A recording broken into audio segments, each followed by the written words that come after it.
Hi நண்பர்களே, நலம் 360 சேனலுக்கு உங்கள் அன்போடு வரவேற்கிறேன். இன்றைக்கி நம்ம வீடியோவில் எதை பற்றி பேச போகிறோன்னா, நம்மளோட வாழ்க்கையில் வயதுங்கிறது ஓடிக்கிட்டே இருக்கும். 60 வயசுக்கு அப்புறம் நம்ம உடம்புல வரும் மாற்றங்களால் நம்மளால் தடுக்க முடியாது. ஆனால் நம்ம பழக்க வழக்கங்களை சரி பண்ணினா அந்த உடல் பிரச்சனைகளை குறைக்கலாம்.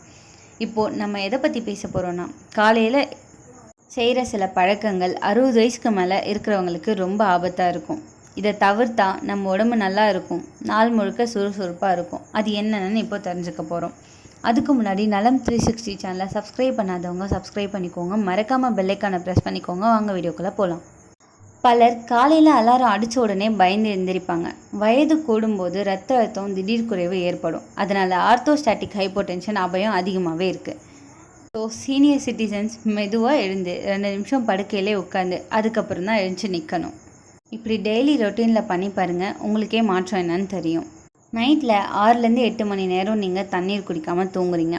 காலையில் உடம்புல நீர் ரொம்பவே குறைவாக இருக்கும். எழுந்த உடனே ஒரு கப் வெதுவெதுப்பான நீர் குடித்தா ரத்த ஓட்டம் சரியாகும், மலச்சிக்கலும் குறையும். வெறும் வயிற்றில் காஃபி அல்லது டீ குடிக்கிறத குறைச்சிக்கலாம். வயிற்றில் அமிலம் அதிகரித்து கல்லீரல் சிறுநீரகங்களுக்கு அழுத்தம் வரும். காலையில் காஃபி டீ குடிக்கணும்னு நினச்சிங்கன்னா சாப்பிட்டதுக்கப்புறம் குடிக்கலாம். ஒரு சிலர் காலை உணவை தவிர்த்துடுவாங்க. அதனால் இரத்த சர்க்கரை திடீர்னு குறைஞ்சி மயக்கம் ஏற்பட்டு பலவீனம் வரும். சிறிய அளவு கூட ஆரோக்கியமான காலை உணவு ரொம்பவே அவசியமானது. குளிர்ந்த நீரில் குளிக்கிறது, குறிப்பாக குளிர்காலம் அல்லது அதிகாலை நேரம் குளிர்ந்த நீரில் குளித்தா இதயத்துக்கு திடீர் அழுத்தம் வரும். வெதுவெதுப்பான நீரில் குளிக்கிறது ரொம்பவே நல்லது. ஒரு சிலர் எழுந்த உடனே கடின உடற்பயிற்சிலாம் செய்வாங்க. எழுந்த உடனே அதிகமாக வியர்க்கும் அளவுக்கு உடற்பயிற்சி செய்யக்கூடாது. முதல்ல 5லேருந்து 10 நிமிஷம் மெதுவான ஸ்ட்ரெச்சிங் அல்லது நடைப்பயிற்சி செய்யணும். அதுக்கப்புறம் தான் உடற்பயிற்சியை ஆரம்பிக்கணும். ஒரு சிலர் காலையில் புகைப்பிடிப்பாங்க. வெறும் வயிற்றில் நிக்கோட்டின் உடலுக்குள்ளே விரைவாக சேர்ந்து இருதயம் மூளை நலத்திற்கு பாதிப்பு ஏற்படுத்தும். மருந்துகளை தவறான நேரத்தில் எடுத்துப்பாங்க.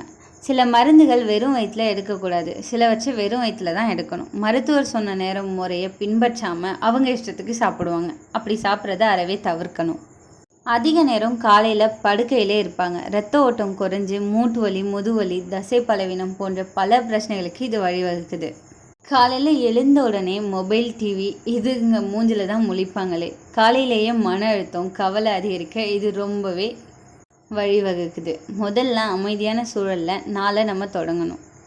சூரிய ஒளியில் வெளியவே வர மாட்டாங்க. இப்படி சூரிய ஒளியை தவிர்க்கிறதால வைட்டமின் டி குறைஞ்சி எலும்பு பலவீனம், மன அழுத்தம் ஏற்படும். காலையில் 10லேருந்து 15 நிமிஷம் வெளிச்சத்தில் இருக்கிறது ரொம்பவே முக்கியமானது. காலை உணவோட அதிக அளவு உப்பும் எண்ணெயும் சேர்த்து சாப்பிட்றது இரத்த அழுத்தம், கொழுப்பு அதிகரிக்க வழிவகுக்குது. 60 வயசுக்கு மேலே அதிக சத்தம் கேட்பாங்க. ஃபோனோ டிவியோ எல்லாத்துலேயும் வால்யூம் அதிகமாக வச்சு கேட்குறதால காதில் இருக்க செவிச்சுருள் பாதிப்பு, தலைவலி, இரத்த அழுத்தம் அதிகரிக்கும். ஒரு ஏஜுக்கு மேலே காரணமே இல்லாமல் கோவம் வரும். அந்த கோவத்தால் நம்ம வீட்டில் இருக்கவங்கக்கிட்டே நம்ம சண்டை போடுவோம்.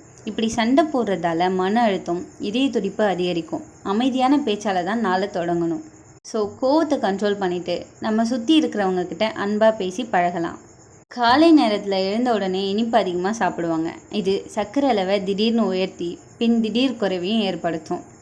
ரொம்பவே லேட்டாக எழுந்திருப்பாங்க. உடல் கடிகாரம் குழப்பமடைஞ்சு தூக்க நலன் பாதிக்கும்.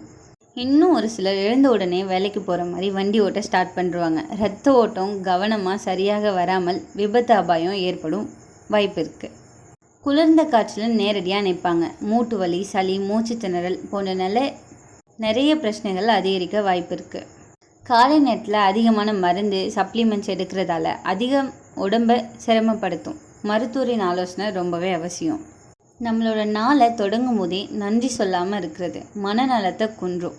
ஒவ்வொரு நாளும் நன்றி உணர்வுடன் தான் தொடங்கணும். அப்படி தொடங்கினா மன நிம்மதி கிடைக்கும்னு சொல்கிறாங்க. இப்போ நான் சொன்ன விஷயங்களெல்லாம் தடுத்துட்டு நம்ம உடல் ஆரோக்கியத்துக்கு ஏற்ற மாதிரி நம்ம செயல்முறைகளை செய்யணும். இப்போ நான் சொன்னதில் ஏதாச்சும் டவுட்டோ இல்லை உங்களுக்கு ஏதாவது ஆரோக்கிய நன்மைகளை பற்றி தெரிஞ்சுக்கணுமா அப்படின்னா அது என்னன்னு கமெண்ட்டில் சொல்லுங்கள். இந்த வீடியோ உங்களுக்கு பிடிச்சிருந்துச்சுன்னா லைக் பண்ணுங்கள், ஷேர் பண்ணுங்கள். மறக்காமல் நம்ம சேனலை சப்ஸ்கிரைப் பண்ணுங்கள். இன்னொரு அற்புதமான வீடியோவில் சந்திக்கிறேன். பை.